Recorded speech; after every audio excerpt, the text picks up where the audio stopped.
Amém.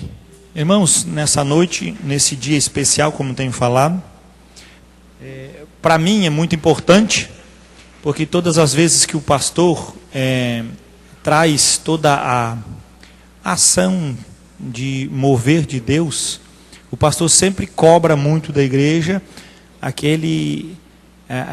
essa atitude de sujeição à verdadeira igreja, ao verdadeiro corpo de Cristo.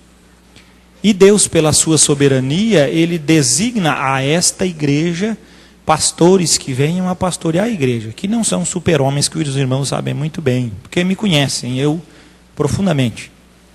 Mas são pessoas que Deus, por graça e misericórdia, concede dons para pastorear, para exortar, para colocar a gente no caminho. E nesse dia muito feliz, com um coração muito alegre, eu quero apresentar para a minha igreja o meu pastor. Pastor Edson, por favor. Ele pediu para pregar no púlpito aqui embaixo, que ele se sentia mais à vontade. E ele não pede, ele manda, né? Mas eu queria que vocês conhecessem alguém que tem derramado a vida dele sobre a minha. Alguém que tem feito diferença na minha vida. Alguém que tem gastado muitos dias em oração por mim. E alguém que, quando me aperto, posso pegar o telefone a qualquer hora e qualquer dia. E posso ligá-lo. Sei que evito o máximo, porque sei que não sou eu o único pastor que ele cuida. Mas faz tempo que ele deixou de pastorear a igreja para pastorear pastores. Irmãos, ele tem mais de 40 anos de pastoreio. E alguém que a palavra diz que nós precisamos olhar, né, para a sua conduta, para podermos aprender. Mas eu não quero falar do pastor Edson, eu quero que Deus fale através dele, para que os irmãos possam ser edificados, assim como minha vida tem sido pastoreada, e com muita alegria por ele, ele também, nessa noite, vai pastorear vocês, né, com alegria, e vocês vão sentir o quanto Deus tem sido generoso para comigo, né? Querido pastor Edson, fica à vontade, essa igreja é uma igreja que ama o pastor, né? Oramos pela sua cirurgia, nos envolvemos com o seu ministério, mas sem conhecê-lo, através de mim. Mas agora, a olhos vistos, é muito mais fácil amá-lo, né? E com muita alegria, nós estamos felizes que o Senhor se encontra conosco. Fica à vontade e nos pastoreie. Boa noite, meus irmãos. A graça e a paz do Senhor. Eu tomei um banho, botei perfume, eu não sei por que essas fileiras todas da frente estão sem ninguém sentado. Eu fiz a minha parte antes de sair, né? Tomei um banho gostoso, botei o meu perfume preferido para o pessoal aqui chegar e sentir. Mas não sei se não fez efeito, qual foi o problema. Quem é que vai me ajudar? A turma lá de trás, que quer ficar mais pertinho de mim aqui, sentar nessas duas fileiras aqui. Eu só começo a falar quando elas estiverem cheias.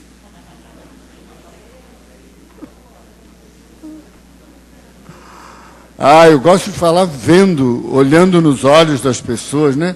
Olhar para essas cadeiras vazias com tanta gente bonita, a igreja quase cheia. Obrigado pela colaboração dos irmãos. Muito obrigado. Eu tenho não um prazer formal, eu tenho uma alegria grande no Senhor de estar aqui. Essa era uma dívida que precisava ser paga. E com certeza, irmãos, não foi paga, não foi porque não quisesse, mas por uma série de intercorrências do trabalho. Nos últimos 7 anos, eu estive trabalhando mais de perto com a primeira igreja batista lá em Florianópolis, implantando o Ministério de Renovo. E nesse próximo domingo, em nome de Jesus, vou conseguir fazer o meu culto de despedida de lá, deixando 25 líderes de renovo treinados, 11 grupos de renovo na igreja. Valeu a pena. Mas isso tomou uma boa energia da minha vida nos últimos anos, especialmente porque nosso pastor local, o pastor Paulo Solonca, teve câncer, teve uma cirurgia delicada, ainda não está recuperado. Isso demandou um pouco mais da minha assistência lá. Mas, como o pastor Silas disse, vocês já me conhecem, já sabem, mas eu queria falar um pouco sobre mim, antes de falar sobre Jesus, no sentido de que normalmente as pessoas se relacionam com aquilo que a gente faz, e não com a pessoa que a gente é. Como eu estou completando 46 anos de pastorado, eu estou numa fase que eu estou doido para ser e não para fazer. Ou seja, eu ando querendo me relacionar com as pessoas como um ser humano, com base na pessoa que eu sou e com base naquilo que eu faço, né? Porque a essência do que eu faço é a essência do que eu sou. Então, preciso usar, como é a primeira vez que eu passo por aqui, eu não vou repetir essa história da próxima vez, mas como é a primeira vez que eu passo, eu preciso falar um pouco sobre quem eu sou. Eu não apareci assim do nada. Eu sou filho de uma mulher de cabeça chata, nordestina, dona Jaci, que nasceu lá no Piauí, e casou com um filho de português, foi com o seu João, lá no Rio de Janeiro. Eu nasci há quase 68 anos atrás, e nasci no Rio de Janeiro, lá perto do Morro da Mangueira. Quando você ouviu um chiado por aqui, é que ele não se perdeu completamente no caminho, apesar de já ter morado em 7 estados do Brasil. Eu me converti no ano de 1959, lá no Rio de Janeiro, numa abençoada igreja metodista, por quem eu tenho todo o carinho e respeito. Me formei em teologia como um pastor metodista e fui pastor metodista muitos anos. Eu me casei em 1968 com a Ilse, uma moça muito especial que Deus me deu e que foi a mulher da minha vida. Ela partiu para estar com o Senhor há 14 anos quase. Cedo, ela foi embora quando tinha 57 anos.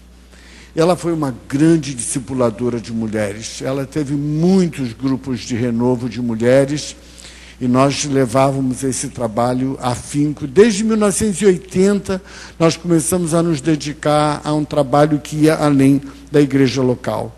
Nós tivemos casados 36 anos, tivemos 3 filhos, mais uma filha adotiva, e eu tenho, então, 4 filhos, 2 homens e 2 mulheres, e tenho 7 netos. O mais velho deles vai fazer agora 17 anos e, para minha alegria, passou no vestibular agora para Direito. Meus filhos estão espalhados. Eu tenho a minha filha adotiva trabalha na área de artes plásticas e reside em Curitiba. Depois eu tenho a minha filha mais velha, Mônica, vive nos Estados Unidos, foi estudar lá na Jocum, um gringo pegou ela lá e não soltou mais. Então, ela já está lá, a minha princesa já está lá há 17 para 18 anos, ela tem 3 filhos, né? E é o lado que o coração bate, mas hoje com as facilidades de Skype, internet, todos esses negócios que tem, a gente se fala quase todo dia. Embora a netinha mais nova eu ainda não conheço, eu só via internet. E eu tenho depois o Márcio Evandro, que mora em Curitiba, que é o casado com a Ana Paula, e tem o meu neto mais velho, é filho dele. Depois eu tenho um que é um pouquinho mais conhecido, que é cantor, que era lá do Filhos do Homem, e que ficou bem conhecido no Brasil na época que cantava lá no programa do Raul Gil. Ele é o Samuel Barbosa, ele serve ao Senhor na área da música, né? E ministra, e grava, canta, ele é o bebê da família. Logo, logo eles todos estão quarentando, não vai sobrar ninguém para ser confundido com criança mais. Em 1980, eu vim para Curitiba para dirigir um ministério chamado Cruzada Estudantil e Profissional para Cristo. E eu fiquei como diretor desse ministério para os estados do sul do Brasil. Depois, em 1974, começamos o Ministério de Renovo. Por que o Ministério de Renovo começou? Começou porque há um detalhe importante que eu não falei. Eu não fui um menino criado na igreja. Meu pai era dono de um centro de umbanda. E eu morava, o centro era na casa mesmo. Então eu fui bem discipulado desde que eu nasci. A minha mãe era kardecista, então nem os espíritos malignos lá não se entendiam, porque um era do PT, o outro era do PSB. Então a coisa era aquele conflito contínuo, né? E assim a gente foi. A última casa que se podia pensar que Deus ia tirar um pastor era naquela casa lá. Mas Deus é cheio de bom humor, né? E cheio de graça também. E eu era o mais novo da família, dos filhos. E para encurtar esse segmento, eu só queria dizer que eu não fui criado na igreja, que eu já conheci o Senhor com quase 15 anos de idade, e que meus pais, tanto meu pai, que era um bandista, minha mãe, que era kardecista, morreram no Senhor, rejeitaram tudo aquilo na vida deles, e eu vou encontrar com eles na casa do Pai. Né? Para a glória de Deus, preciso dizer isso, né? Que eles... quando eu encontrei o Senhor, foi uma revolução na minha vida, embora adolescente, era um adolescente maduro para a idade, por causa dos conflitos de família e por causa de toda aquela herança religiosa maligna. Mas Deus foi misericordioso e a obra da salvação alcançou a minha vida. Hoje eu posso dizer que os meus filhos todos servem ao Senhor e andam no Senhor, né? Isso é um motivo de gratidão a Deus. Minha esposa fez muita falta e costumeiramente sou confrontado de por que não casei. Porque tem palavra profética, visão, né? Tem irmã que vem e cumprimenta a gente no final do culto, que está vendo alguma coisa em cima da minha cabeça. Na verdade, eu sou do tempo que a gente só casava por amor. Nunca disse que não voltaria a me casar. Mas se tivesse casado, vivia em adultério, porque ia estar com uma no coração e outra dentro de casa. Não ia dar certo, né? Então, não sou contra um novo casamento, simplesmente acho que não foi feito para isso, né? E tenho vivido esses 14 anos de saudade, não de tristeza. São duas coisas diferentes, né? Ninguém tem saudade do que foi ruim. Se tivesse sido ruim, não sentia saudade, né? Mas sinto saudade. Minha esposa foi uma tremenda mulher de Deus e é uma das mulheres marcantes da minha vida, além das filhas, das noras, da mãe, da sogra. Tenho 7 mulheres marcantes na minha vida. Esse ano foi um ano bem difícil para mim. Vocês sabem, quando os anos vão passando, a saúde tem suas manifestações, a gente vai se gastando, né? Trabalho pastoral é um trabalho cansativo. E sempre me perguntam de onde saiu essa história de pastoreio de pastores e de gerar renovo não só para pastores, mas para profissionais cristãos como vocês. Nasceu das minhas perguntas. Nasceu das minhas inquietudes, das minhas dúvidas. Sempre fui uma pessoa que teve muitas perguntas e muito poucas respostas. E uma fase da minha vida, eu comecei a questionar a Deus pelo fato de não ter ninguém para cuidar de mim. Pelo fato de não ser nunca pastoreado e ter que ser sempre pastor de muitos. E eu comecei a perguntar para Deus, e de mim, eu falo para quem? Tive algumas experiências interessantes assim, que foram firmando essa pergunta. E eu, quem cuida? Com quem que eu falo? Né? Um dia eu fui, estava numa segunda-feira, encontrei com um irmão no caminho e disse: "Ô, irmão, ontem eu senti falta sua, você não estava no culto ontem, algum problema?" Ele disse: "Ah, pastor, eu não fui porque eu não estava afim." Eu falei: você também. Porque eu preciso lhe dizer que eu também não estava afim ontem. A diferença entre nós dois é que você, quando não está afim, não vai.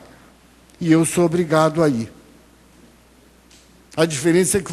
mas é que eu tinha tido uma discussão com a minha esposa. Eu também discuto com a minha, de vez em quando. Mas mesmo que discuta, tem que ir para o culto. Olha um para o outro assim, meio enviesado, depois a gente conversa, né? Mas vai para o culto e o pior ainda, tem que pregar. Porque eu tive problema com o filho. Você também tive com o filho. Né? Mas eu não podia não ir para o culto, porque o meu filho reprovou no exame. Eu tinha que ir para o culto. Ah, não fui porque eu estava triste. Ah, você também. Eu também tenho dias que estou triste, mas tenho que vir. Uma coisa que às vezes a gente passa, né? Às vezes a gente se sente assim, no processo histórico de igreja, às vezes a gente se sente assim como um palhaço no circo. Porque chega na hora, a bandinha toca, a música começa, e a gente tem que ir lá para frente por graça, porque está todo mundo esperando. Alguém me perguntou se eu estava com vontade de cantar hoje, se eu não estava? Se eu estava alegre, se eu estava triste? Não, eu sou uma pessoa como qualquer outra. Tem dias que me entristeço, tem dias que fico para baixo, tem dias que tenho meus conflitos internos, familiares, luta com os filhos, luta com o casamento, com o entendimento, no caso. Isso é normal na vida de todas as pessoas. Mas a gente não vem na igreja por causa disso, ou deixa de vir por causa disso. E fiquei pensando em quantas vezes as pessoas só veem o dom, não veem a pessoa. Elas só veem o meu dom espiritual, mas não me enxergam, não me veem. E é aí que o renovo vai nascer. Quando eu começo a botar Deus contra a parede e dizer para ele, e eu? Quer dizer, todo mundo vem aqui, fala, derrama seus problemas, suas lutas, suas dificuldades, e eu falo para quem? Quem é que está interessado em saber alguma coisa sobre mim? E foi nesse processo de confronto que Deus, a única resposta que Deus me deu foi, e o que é que você vai fazer por isso? Eu falei, eu não estou pedindo, se eu soubesse o que eu ia fazer, eu não estava falando para o senhor, né? O senhor está devolvendo a pergunta. Mas a resposta era essa mesmo. O que é que você vai fazer para mudar essa situação? Então, o renovo não nasceu assim das minhas glórias, não. Nasceu das minhas dores, das minhas dúvidas, das minhas inquietudes. E aí eu nem sabia o que ia acontecer. Como Deus falou, o que você vai fazer? Eu digo, tá bom. Chamei meia dúzia de louco que nem eu, disse, nós vamos começar a nos encontrar lá para lavar roupa suja. Tá? Vamos nos encontrar. O pastor fica lá fora, só entra o homem. E aí nós vamos ver o que vai acontecer disso aí. E já vai fazer 28 para 29 anos que a gente começou. Não tenho a menor ideia de quantos pastores já passaram por Renovo, estão em Renovo. Agora acabou de ter a convenção de Renovo no Uruguai, só lá tem 25 grupos. E São Paulo, interior de São Paulo, Rio de Janeiro, Paraná, Santa Catarina. Eu não tenho controle sobre isso, Deus é que tem o controle. Mas a verdade é que o renovo veio como uma ferramenta do coração de Deus, não é nada meu, não tenho mérito nenhum com o renovo, a não ser de ter apresentado a Deus as minhas angústias. Esse é o único mérito. E o de ter entendido que Deus falou, você vai ser parte do problema ou você quer ser parte da solução? Aí eu entendi que Deus estava me chamando para ser parte da solução e não do problema. E a minha vida foi muito atingida, muito abençoada. Minha esposa disse, é por aí mesmo, vamos junto. Você pega os homens, eu pego as mulheres e vamos lá. E tivemos pessoas de mais de 40 denominações nas células de renovo. Agora, o tempo está caminhando aí para a última etapa, para a prorrogação da partida. Eu estou num processo de consolidar, deixar tudo tão organizado, de tal forma que a hora que eu não estiver mais, Renovo não vai sofrer nenhuma solução de continuidade. Vai à frente, por causa das pessoas, como alguns de vocês, que Deus tem chamado, tocado e tem sido usados por Deus dessa maneira. Eu achava que precisava dizer essas palavras, que precisava trazer um pouco desses esclarecimentos para vocês conhecerem um pouquinho mais quem eu sou e não somente aquilo que eu faço. Queria compartilhar com vocês a palavra de Deus a respeito da vida e da missão da igreja. Eu acho que a igreja vive dias muito difíceis no mundo, muito difíceis. E minha esperança é ver Vejo muitos jovens aqui, muitas pessoas ainda cheias de vida, para serem igreja na terra de um modo que faça diferença. Porque a gente já está, vamos dizer, no tempo, na última etapa do ministério. Eu queria ler para vocês Mateus capítulo 28.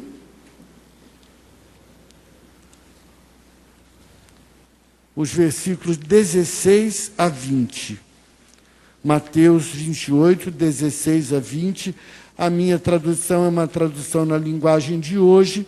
Pode ter uma palavrinha ou outra diferente da sua, mas isso não compromete a inteireza do texto. Mateus 28, de 16 a 20. Os 11 discípulos foram para Galiléia e chegaram ao monte que Jesus tinha indicado. E quando viram Jesus, o adoraram. Mas alguns tiveram suas dúvidas. Então Jesus chegou perto deles e disse: Deus me deu todo o poder no céu e na terra. Portanto, vão a todos os povos do mundo e façam com que sejam meus seguidores, meus discípulos, batizando-os em nome do Pai, do Filho e do Espírito Santo e ensinando-os a obedecer a tudo o que tenho ordenado a vocês.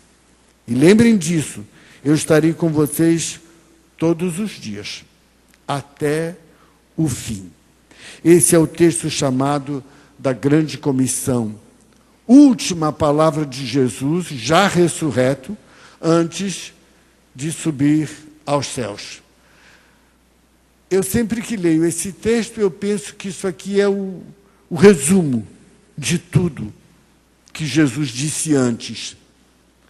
Parece que quando nós estamos nos despedindo de alguém, os pais sabem muito fazer isso com os filhos, né? Vamos nos separar por um tempo, temos algumas recomendações antes de nos ausentar, que expressam mais ou menos o que a gente já tem falado, o que a gente já tem ensinado. Então, Jesus, já ressurreto, chama os discípulos, prestem bastante atenção no que eu vou dizer. Eu vou dar para vocês um resumo de tudo que eu já disse antes. Prestem, ouçam. Eu imagino Jesus dizendo, cheguem aqui, né? Eu estou quase subindo.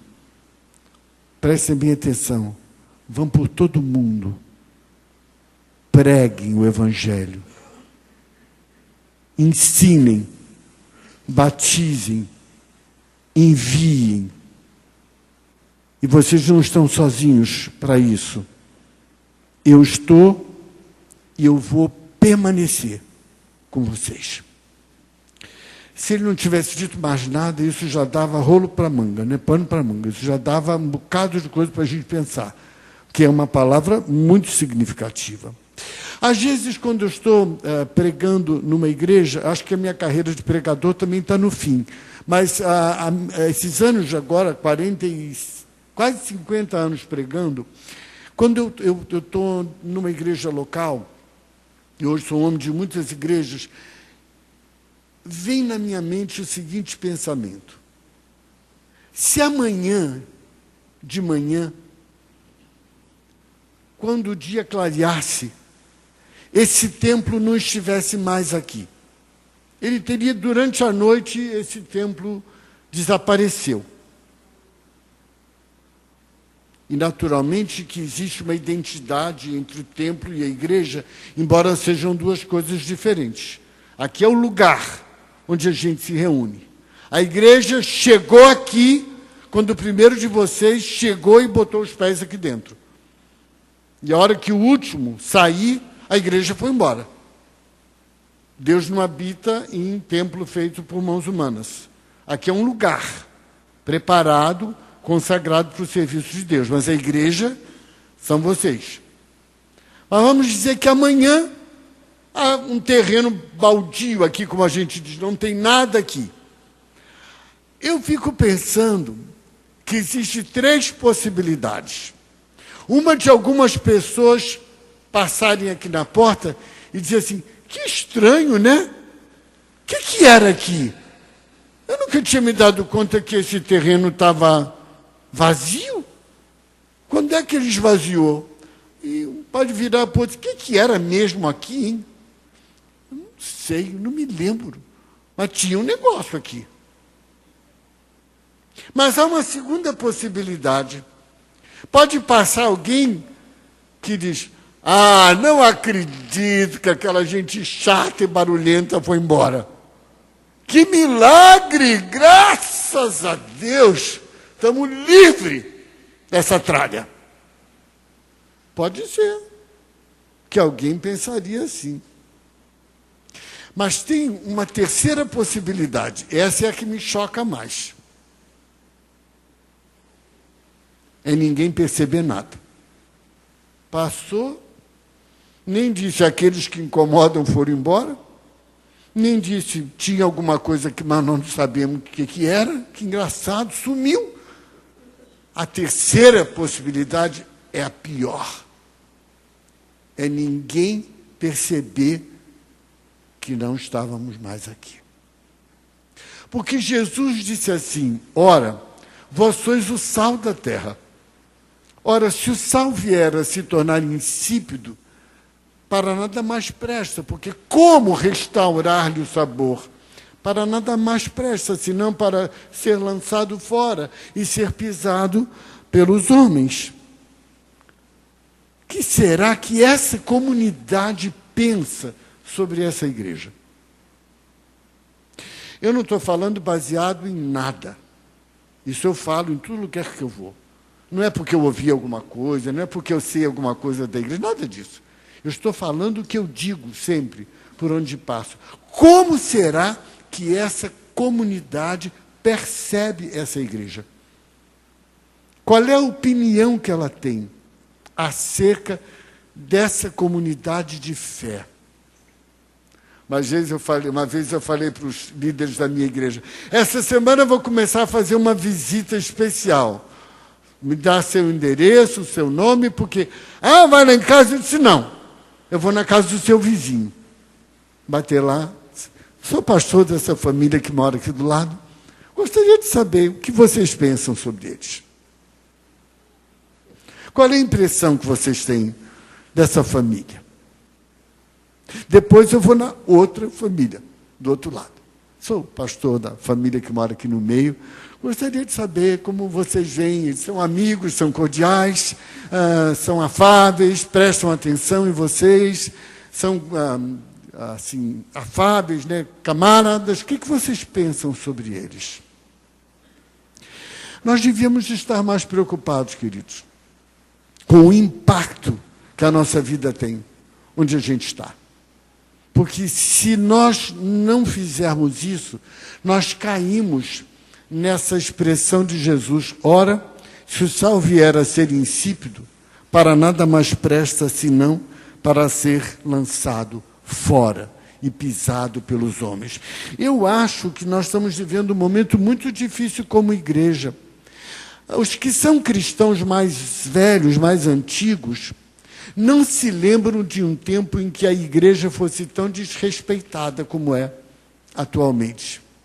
Você não vê um programa humorístico na televisão que não bagunça com a igreja, que não debocha de tudo que a igreja acredita, que não faz uma debochada danada com relação à figura de pastores e missionários. Fomos nós que demos esse material para eles, evidentemente, né? Então, é uma gozação, é no rádio, é na televisão, é em filme. O mundo debocha da igreja o tempo todo. E quando eu me converti, lá no Rio de Janeiro, eles dizem assim, essa pessoa, ele é um crente. Essa era uma palavra muito séria. Mesmo as pessoas que não eram do nosso meio, quando diziam ele é um crente, elas falavam isso com muito respeito, com muita admiração. É um pastor. A palavra pastor era uma palavra recheada de dignidade, de conteúdo. Hoje não é assim. Eu nem falo em lugar nenhum que sou pastor. Faço questão de não falar. Outro dia fui com uma pessoa pegar informações de empréstimo na Caixa Econômica Federal, falaram, Não, pastor, a recomendação que nós temos é que para pastor não pode dar empréstimo. Eu nem tive coragem de perguntar por quê. Porque eu sabia a resposta. Quer dizer, abre-se uma igreja de um dia para o outro, um indivíduo vira pastor de um dia para o outro. Outro dia tinha uma igreja, às vezes atualmente as igrejas estão com problemas tão assim, aí era capaz de chegar, abrir aqui uma do lado.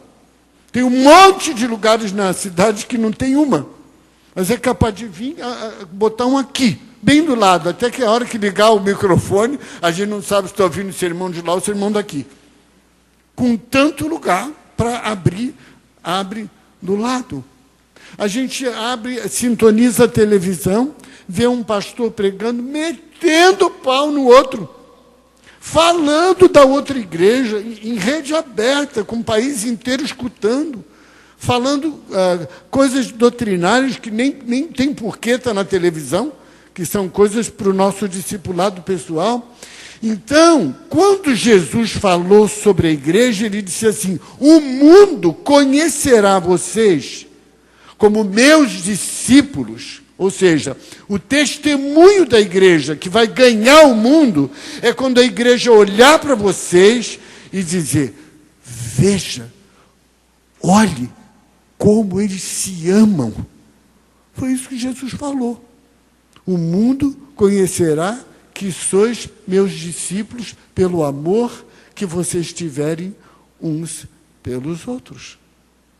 Agora vocês entendem por que a televisão está debochando?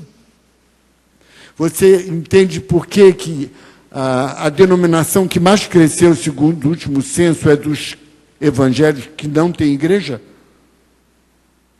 Agora vocês entendem por que o número de ateus cresce assustadoramente, os ateus confessos? Porque nós, igreja, temos passado para a sociedade humana um mau testemunho. Um testemunho de falta de unidade. Um testemunho de desrespeito à maneira como o outro crê. De desrespeito àquilo que o outro segue. E é por isso que eu acredito que o mundo está sendo usado por Deus meio para empurrar a igreja assim contra o muro e dizer: vocês vão viver de acordo com aquilo que creem ou não. Vocês vão ser uma comunidade de fé ou uma religião a mais. E outro dia vi uma igreja num bairro, lá em Curitiba. Eu acho que o salão da igreja era metade disso aqui que vocês têm. Isso aqui, nossa, aliás, meus parabéns. O templo está muito bonito e muito acolhedor. Me senti muito bem. Mas era um pedacinho assim, acho que daqui para lá. Na porta, escrito com tinta, eu acho que pegaram um pincel qualquer, e qualquer pessoa que nunca fez uma letra, não sei nem se era alfabetizada, pintou lá o nome. Não sei, era um nome tão esquisito que eu fiz questão de não guardar. Se você começar a prestar atenção nos nomes dessas igrejas novas, você fica chocado. Igreja do Cuspe Santo de Jesus. Essa existe. Mas essa lá não era esse nome, não. Era outra coisa. Mas era tão absurdo que eu fiz questão de não guardar. Mas o pior de tudo é que ela era única. E embaixo estava escrito: sede mundial. Sede mundial. Da única, que é aquela lá. Agora, não somos só nós que ficamos impressionados com isso. As pessoas lá fora ficam impressionadas. Aquele tempo de olhar para o povo tido por evangelho como um povo respeitável, como um povo sério, como um povo comprometido com Deus e com a sua palavra, já não é mais a mesma coisa. E pesa sobre nós, igrejas históricas como vocês e eu, pesam uma grande responsabilidade de ser usados por Deus para sanear um pouco esse conceito debochado que o mundo lá fora está tendo acerca da igreja. Eu não sei porque estou dizendo isso, Deus sabe. A igreja é chamada por Deus para duas coisas: ser uma comunidade adoradora de Deus. Esse é Isso é a nossa principal vocação.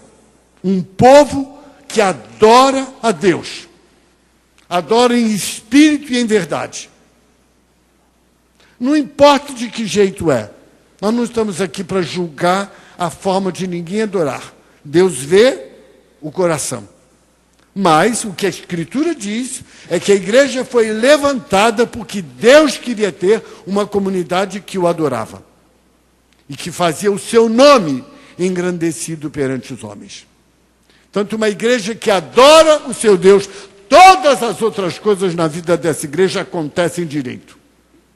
Todo o resultado disso é missionária, é dizimista, tem uma preocupação social santa, é uma igreja de oração, uma igreja de famílias ajustadas. Se é uma igreja que adora o Deus vivo, o resultado disso permeia todas as outras ações da igreja.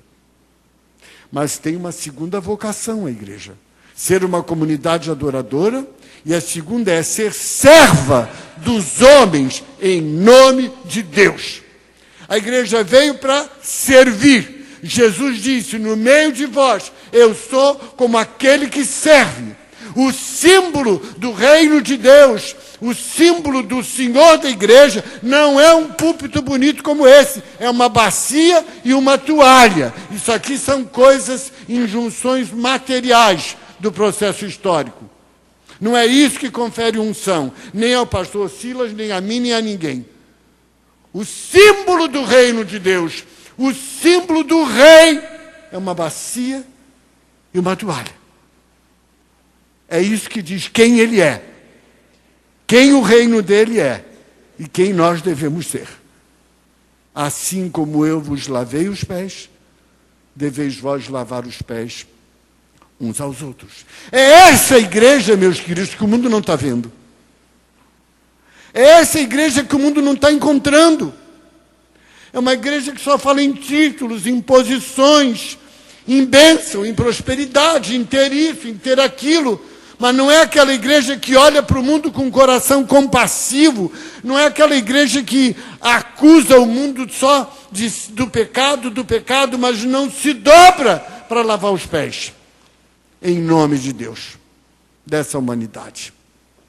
Uma comunidade adoradora de Deus, uma comunidade serva dos homens, dos seres humanos, em nome de Deus. A igreja, como instituição, é muito rica, é uma das instituições mais poderosas do mundo. É importante que nós sabemos disso, para nós entendermos como é que o mundo está vendo a igreja, como é que o mundo percebe a igreja. A igreja, se nós olharmos do ponto de vista material, talvez seja a instituição mais rica da Terra, materialmente falando, em bens materiais. Ela é. Se você olhar todos os segmentos do cristianismo no mundo todo, o pastor estava me dizendo que só esse terreno daqui de vocês vale 1 milhão e quanto? 1,5 milhão. Só o terreno. Agora vocês imaginem a igreja toda no mundo, o que tem em termos de propriedade.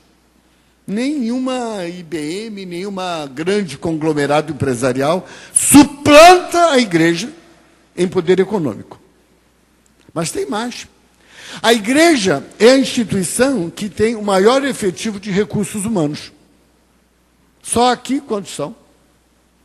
Agora imagina todo o recurso humano que é mobilizado diariamente, não só aquele de um ministério ordenado, mas aquele da comunidade dos que creem que estão aí servindo ao Senhor em trabalho voluntário, né? Vocês já pensaram que força de recursos humanos a igreja tem ao redor do mundo? Nenhuma grande empresa conta com o efetivo de recursos humanos como a igreja conta.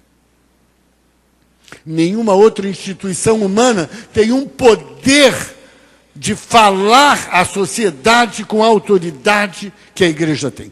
Nenhuma outra.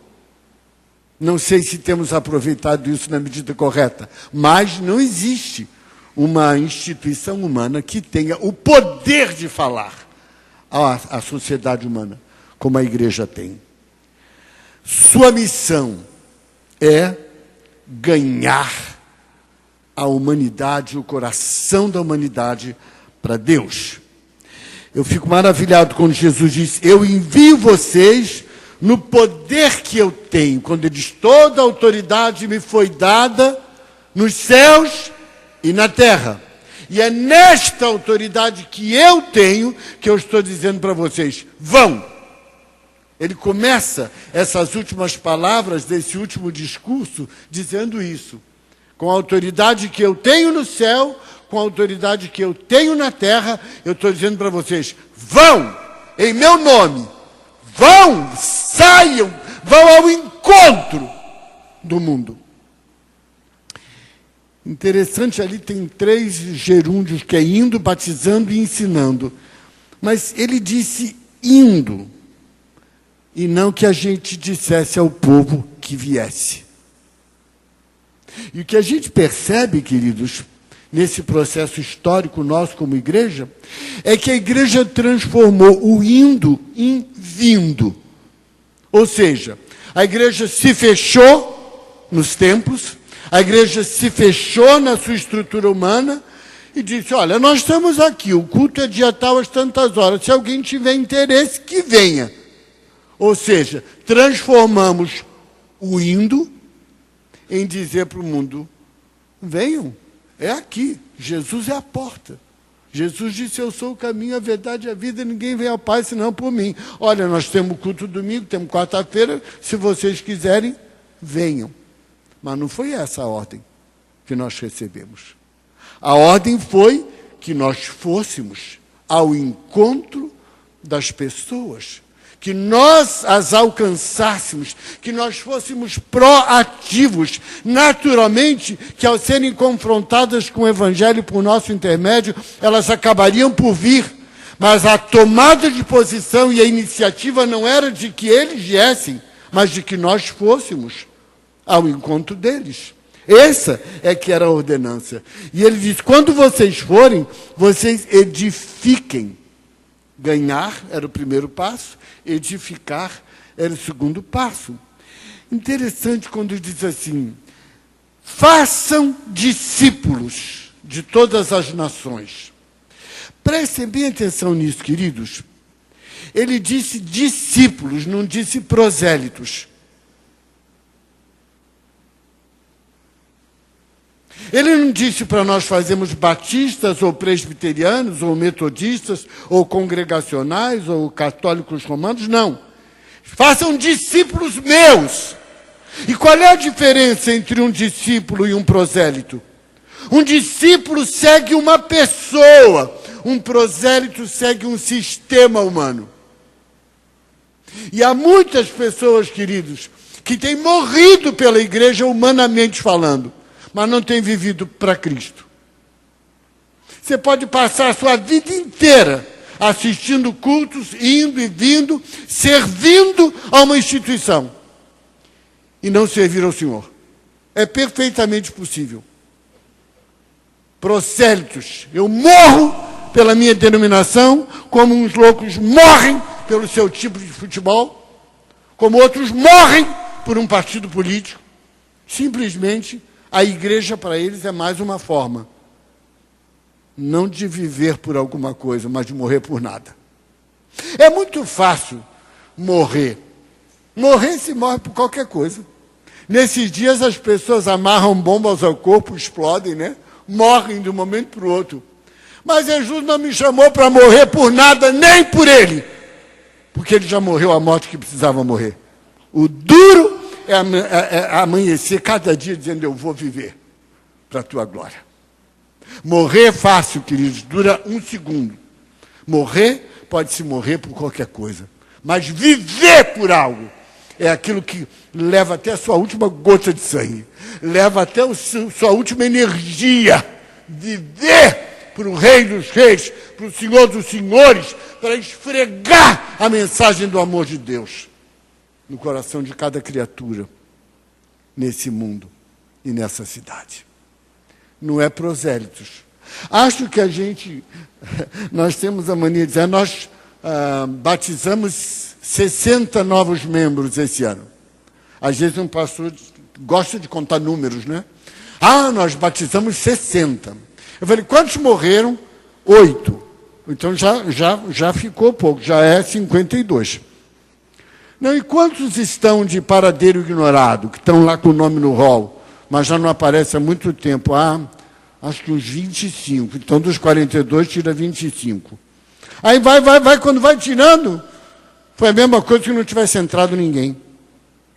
Porque nós não estamos disputando cabeças.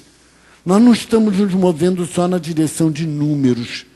Nós temos que dizer quais são as marcas da graça de Deus, do reino de Deus entre nós. As famílias estão crescendo no Senhor. Nós tivemos 10 casamentos, mas tivemos 15 divórcios.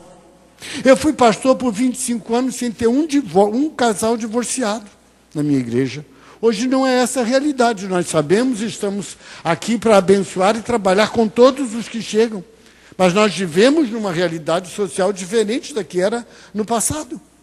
E nós, como igreja, somos a última porta que pode acolher as pessoas. Que pode dizer, venha, aqui é espaço, venha, nós vamos trabalhar com você, nós vamos orar, Deus vai te abençoar, venha, que nós temos uma resposta. Nós não somos, nós vamos ao encontro e dizemos, venha comigo, que é aquilo que está faltando na sua vida.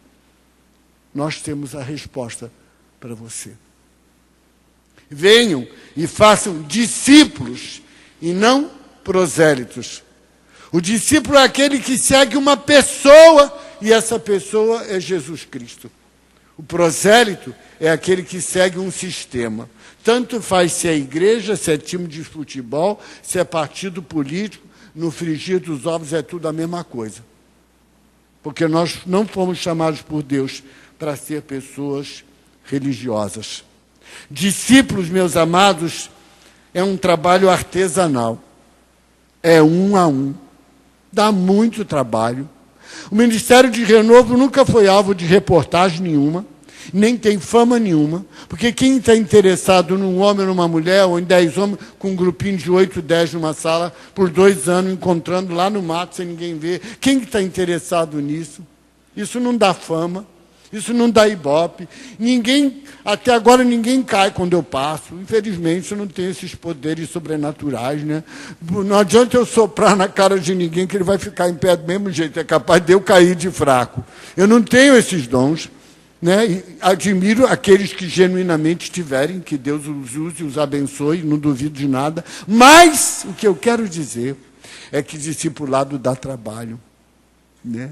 Jesus, que era Jesus, o Deus vivo, pegou só 12. Tem gente que consegue dizer, eu tenho 1.200. É impressionante como nós temos esses delírios, né? Eu estou esperando que vai sair um livro chamado Meus 41 Dias de Jejum. Por que 41? Porque 40 até Jesus fez.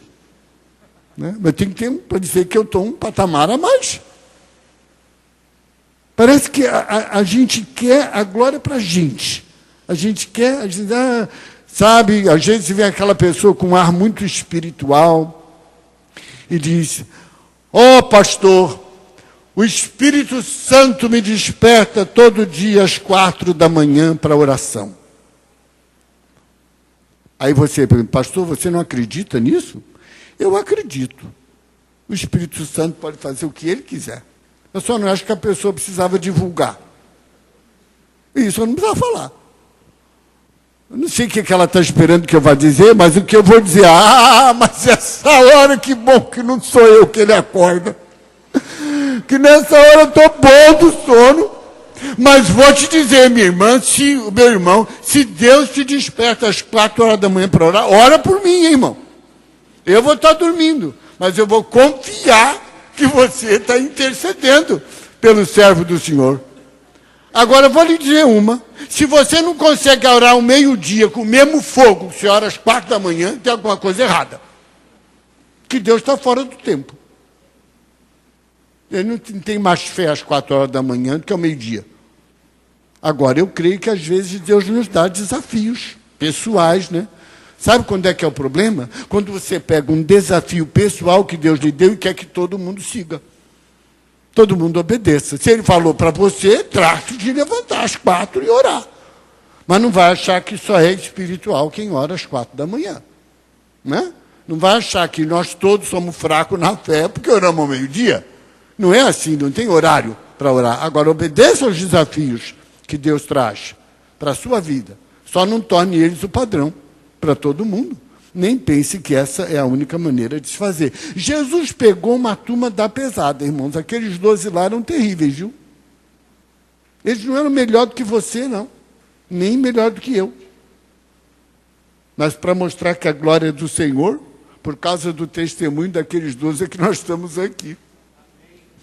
Eu, quando vejo o povo se convertendo hoje, será que esse pessoal vai ter fé para 50 anos? Eles acreditam em tanta besteira, que eu não sei se eles vão ter consistência para dizer, eu estou andando com Jesus há 55 anos. Uma parcela grande deles, nos 5 anos, já passou por 8 igrejas diferentes. Não gostei. Pastor não me dava atenção. Não tive cargo. Ninguém me ligava. Ninguém me telefonava. Essa geração de crente que está nascendo hoje corre esse risco de ser descartável. Mas eu sinto falta daquele tempo em que uma pregação sobre o pecado, a gente saía do lugar e vinha em prantos para frente. Eu preciso de Jesus. Eu sinto falta de sermões cristocêntricos. Não adianta nada eu marchar na rua aqui, lá, para derrubar as muralhas de Jericó, se Jesus não for o Senhor da minha vida. Não adianta nada. É tudo coisa vazia. Porque Ele olha para o meu coração. Ele diz, estou aqui para me mostrar misericordioso com aqueles cujo coração é totalmente meu. Ganhar, edificar por meio do discipulado, estamos falando da missão da igreja, e treinar. Ele disse, quando ele falou de ensino, ele disse assim, para que vocês ensinem, e isso é que faz um discípulo, ensinem as pessoas a guardar tudo aquilo que eu vos tenho ordenado. Qual é o conteúdo do discipulado? Os ensinamentos de Jesus. Ele deixou o currículo expresso. As ordenanças dele deviam ser o conteúdo do processo de fazer um discípulo. Hoje, Jesus anda muito embaixo, irmão, viu? E não é no mundo, não, é na igreja. É na igreja. Você é capaz de passar um ano numa igreja sem ouvir uma mensagem sobre a obra da cruz. Você é capaz de passar um ano, como eu disse, marcha com Josué, derruba as muralhas, passa água benta na testa, faz tudo, mas Jesus fica lá, como se fosse uma peça de museu.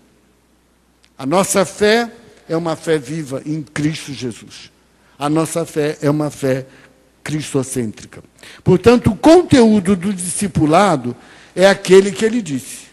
Tudo aquilo que eu vos tenho ordenado. Não é um ensino aleatório, não é um ensino de crença pessoal, mas é um ensino cristocêntrico. E, em último lugar, queridos, é ganhar, edificar, treinar, e, em último lugar, enviar.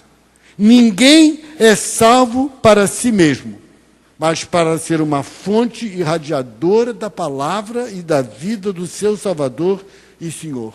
É viver um estilo de vida do reino de Deus. E sabe como é que isso acontece? Onde vocês acham que essa igreja vai estar amanhã, às 3 da tarde? Vai estar na universidade, vai estar no trânsito, vai estar na fábrica, vai estar no escritório, e é lá que vocês têm que cumprir seu ministério. A reunião daqui a pouco acaba. Todo mundo vai embora, esse lugar aqui bonito, que eu achei maravilhoso o lugar de vocês, mas esse lugar aqui, se dá um incêndio, pega fogo. Não sobra nada. Não é ele que faz a obra. Aqui é o lugar de adestramento. A gente veio para ser capacitado, para adorar o Senhor. Agora a gente sai para o campo missionário. Sai para a obra. sai para servir o Senhor, onde estiver. Se você... pois é, mas o meu trabalho é um trabalho muito simples. Eu sou gari, eu varro as ruas de 3, 4 ruas no bairro. Graças a Deus, meu irmão, essas ruas do bairro devem ser as melhores varridas. Se você é mesmo do reino de Deus, as ruas que você varre têm que ser aquelas que são consideradas as mais limpas.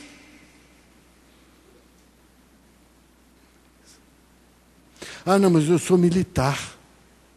É? Graças a Deus que dentro da sua farda tem um soldado de Jesus. Que você cause impacto na vida das pessoas pelo seu procedimento. Não é que nem a polícia anda agora aí, como a gente está vendo pelos meios de comunicação. Eu sou professor, que maravilha! Que bênção ser um professor. E os seus alunos percebem o bom perfume de Cristo em você, lá está o seu campo missionário. Eu sou cozinheira. Eu acho que cozinheiro, pessoa que faz comida, é uma pessoa muito abençoada, né? Porque ela pega a matéria in natura, né? Deus nunca fez mousse de maracujá. Mas os cozinheiros fazem. É um trabalho de parceria. Deus deu a matéria-prima, o maracujá, né? Depois a gente sabe fazer, junta essa parceria. Eu sempre gosto de abençoar as pessoas que cozinham. Digo, Deus, que coisa maravilhosa. A gente senta diante de um prato de comida, não tem noção de quantas mãos trabalharam para aquele prato ali, né? Tudo aquilo que está naquele prato, teve quem plantou, quem colheu, quem cultivou, quem comercializou, quem transportou, quem comprou, quem levou para a cozinha, quem fez. Tem muitas mãos atrás de um prato de comida que a gente não percebe. E se você não fizer diferença onde você está, você precisa rever o seu conceito de cristianismo. A gente reclama muito e agradece muito pouco. Eu, quando reclamo de alguma coisa, eu moro em frente a um big mercado. E eu sou daquele que não deixa passar nada. Eu digo, olha, elogiar, eu elogio lá fora. Pegar no pé, eu pego aqui dentro.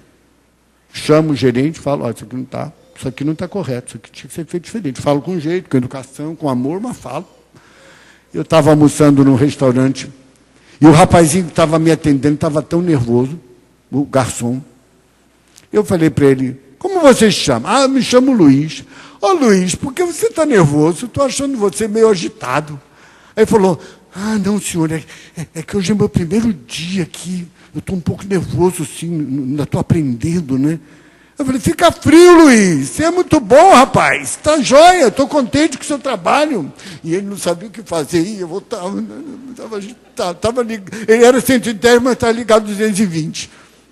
Aí, quando terminou, eu disse, quem é o seu chefe, Luiz? Ele disse, chama ele aqui. Chama aqui, rapaz. Aí veio o chefe do Luiz. Eu falei para ele, eu queria dar os meus parabéns ao senhor pela escolha do Luiz. Luiz é um ótimo rapaz e ele vai pegar muito bem aqui, viu? Meus parabéns, você sabe escolher. O Luiz é um bom garçom, ele logo vai pegar o traquejo. Aí o gerente ficou muito obrigado, senhor. Acho que não é toda hora que encontra um louco assim, né? Não, tudo bem, então, vamos. Quando eu saí, o Luiz estava com os olhos cheios d'água, sabe? Eu estava lá no calçadão de Floripa, sabe esses meninos que viram estátua, né? Esse que fica todo branco, tudo, né? Eu admiro tudo que é arte, né? Eu nasci perto do Morro da Mangueira, sou chegado num samba. E aí, samba enredo ainda. E aí eu fico impressionado olhando aqueles estátuas, né? Tudo que é arte me impacta, porque Deus é o supremo artista. Não tem arte que não procede de Deus. Se é verdadeira arte. E aí, às vezes, eu me encosto assim, fico olhando, mas o rapaz nem respira, né? Nem viu o movimento da barriga, nada. Como é que ele controla, nem aquilo?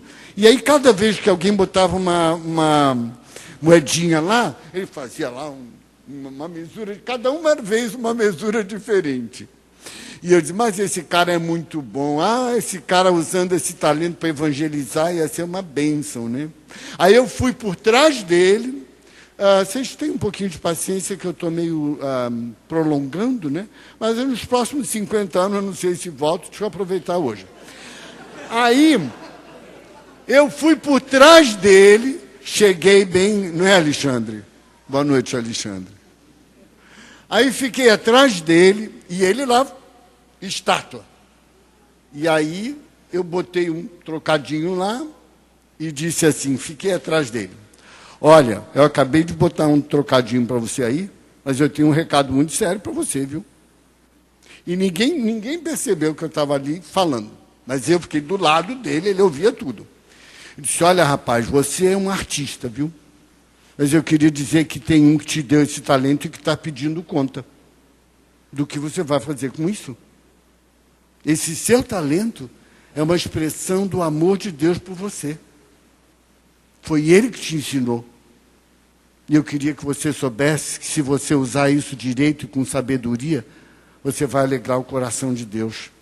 Deus ama você. Aí, quando eu terminei, dei o recado. Eu estava na ladeira do Pelourinho, lá na Bahia, lá em Salvador. 00:30. Isso é a hora de pastor estar na rua, né? 00:30, tomando um suco muito gostoso lá com os amigos. Pessoal, os crentes gostam de falar que a Bahia é encapetada. Eu acho que não. A Bahia é um lugar maravilhoso. Tem algum baiano aqui? Mas que coisa... Eu boto o pé em Salvador, já fico alegre. Que cidade maravilhosa aquela. E o pessoal fala, mas o estado mais espírita do Brasil hoje é aquele que já foi considerado mais crente. É o Rio Grande do Sul. Se você não sabia, no último censo é o estado mais espírita do país, não é a Bahia. Mas eu estou lá e o pessoal canta e canta. A Bahia o pessoal não dorme, né? Não é só no carnaval, não. Eles não dormem nunca mesmo. Não sei como é que aquele povo aguenta, né? E eu estou lá, tomando suco, maravilhado com as músicas, os repentes, né? Paz, a música com o cara que está passando, e já mexe e tal. E aí apareceu uma mulher, ela tinha uns 50 anos de idade, descalça, uma pessoa assim, machucada pela vida. Ela chegou e ficou sentadinha lá no cantinho, ela não tinha um dente na boca, descalça, meio sujinha, e ela ficou sentada ali, vendo a roda de música. Daqui a pouco, ela levantou e foi para o meio da roda e começou a dançar. Mas ela tinha passos tão delicados na dança que o Espírito Santo me levou a ver, naquela hora, uma menininha. Ela meio que sumiu da minha vista e eu vi uma menina. Ela era de cor, e eu pensei, olha, poderíamos ter tido uma Ana Botafogo, uma Margot Fontaine, uma Márcia Aidê, os grandes nomes do balé. Negra, talvez a primeira delas. E Deus disse comigo, são coisas que Deus faz comigo, viu? Mas você sabe por que ela nunca chegou e ela está como está? Pela falta de oportunidade, pelo preconceito. Olha os gestos dela, parece até que ela estudou balé alguma vez na vida. Porque o talento dela, fui eu que dei. Mas a vida lhe roubou as oportunidades. Aí, depois que ela voltou para o lugar dela, eu fui lá e me sentei. Imagina 1:30 da manhã, se alguém passa, vê o cérebro pastor sentado com uma mulher lá no Pelourinho. Ainda mais viúvo, né? Aí eu disse para ela, como é seu nome, né? Ela daquele tipo assim, tão machucado pela vida, que nem levanta a cabeça para falar, né? Fala, entre dentes. Aí eu disse, eu queria dar meus parabéns para você. Como você dança bem. E eu não sei se alguém já lhe disse, mas eu quero lhe dizer que foi Deus que lhe deu esse talento e lhe ensinou a dançar. Porque Ele ama você e tem um plano para a sua vida. Está aqui uma ofertinha para você comprar um sanduíche gostoso.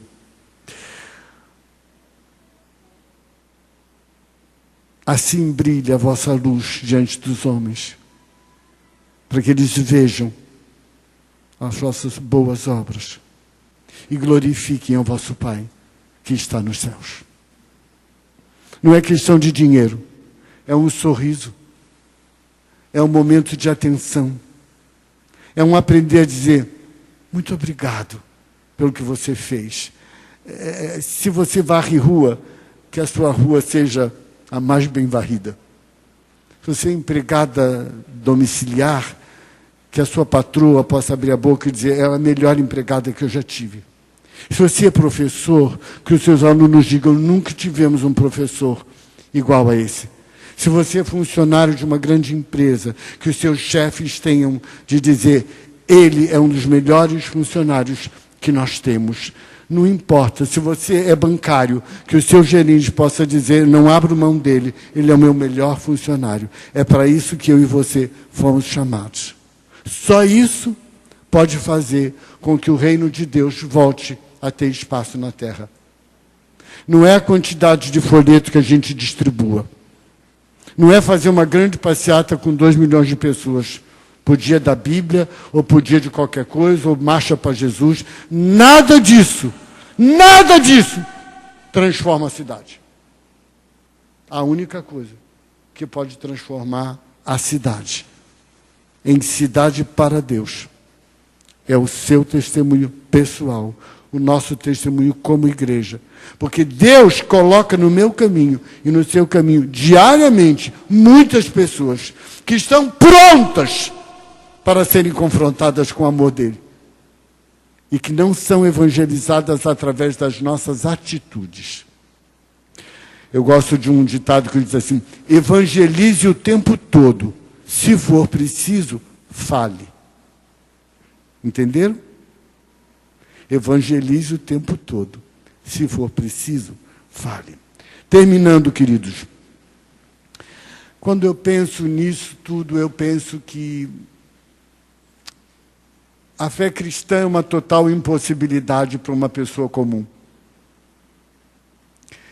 Mas a coisa que mais encoraja o meu coração é que tudo que está colocado aqui na palavra de Deus como desafio para a minha vida é com base em quem Ele é, não em quem eu sou. A vida cristã só é possível por causa de quem Deus é. Eu adoro a Deus pelo caráter dele. Caráter santo, reto, justo, benigno, misericordioso. Eu adoro a Deus por quem Ele é. E esses desafios todos só são possíveis para a nossa vida por quem Ele é e não por quem nós somos. Se você olhar para você, você desanima. Se você olhar para os outros, você desanima. Mas se você olhar para Ele, você não vai desanimar nunca. E outra coisa, não é pelo que você pode fazer ou pelo que você deixa de fazer.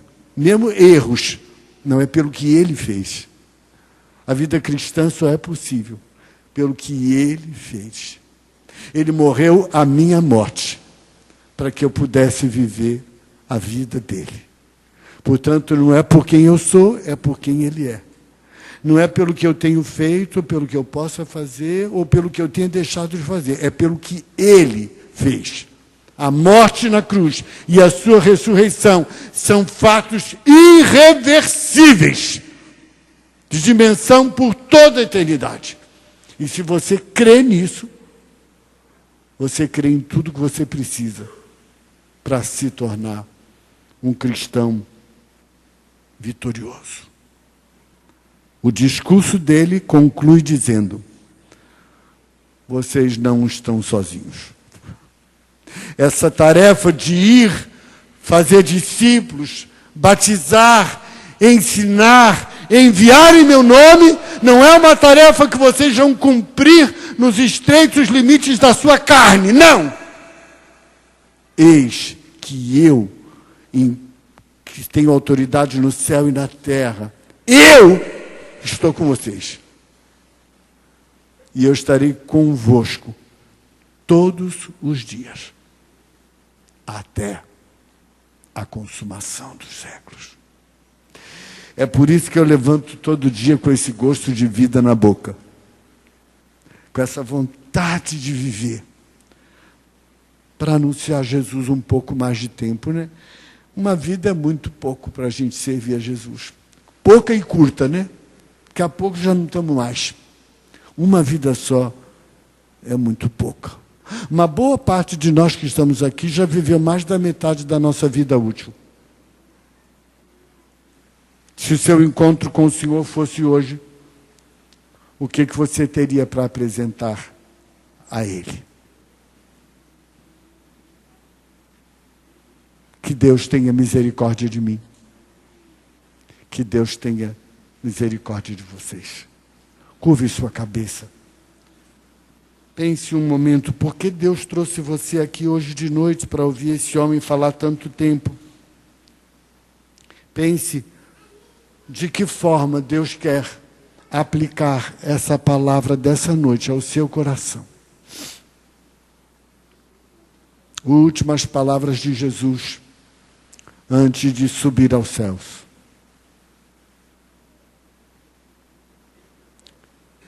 E a pergunta que eu quero lhe deixar é se as pessoas que cercam você dependessem do seu compromisso com Deus para virem a Jesus, o que é que aconteceria com elas? Você sabe onde está o seu campo missionário?